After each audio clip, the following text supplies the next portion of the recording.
Top 3 ya viongozi wa Tanzania wenye Kiingereza kizuri. Yo, this is tough. Let's get started though. Namba 1, mimi namuweka nani? Sio Mkapa. Of course watu wanasema kwamba Mkapa, hayati Mkapa ni moja kati ya viongozi wa Tanzania ambao Kiingereza chake ni kizuri zaidi. Lakini mimi kwenye lugha huwa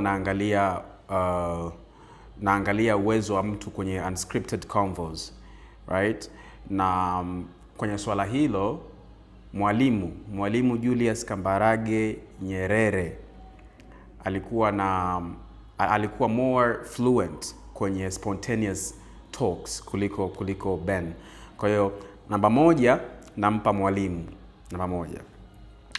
Namba 2, sasa huyu wengi hamwezi kumjua kwa sababu alifariki mwaka 1996.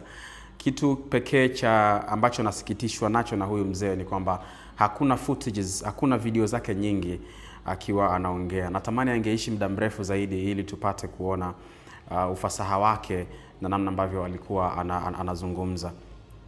Anaitwa Profesa Abdurrahmani Mohamed Babu. Hatari sana.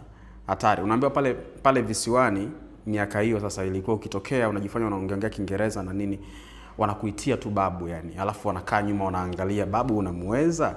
Au akina Okelo, sio akina Karume, wote walikuwa linapokuja swala la Kiingereza walikuwa machawa. Walikuwa machawa wa babu. Okay. So Professor Abdurrahmani Mohamed Babu, namba 2. Namba 3 sasa of course anakaa Big Ben, Mheshimiwa hayati Benjamin William Mkapa anakaa pale namba 3. Wewe top 3 yako ya viongozi wa Tanzania wenye Kiingereza kizuri ni ipi? Niambie hapo chini kwenye comment section. Naitwa Mtumba.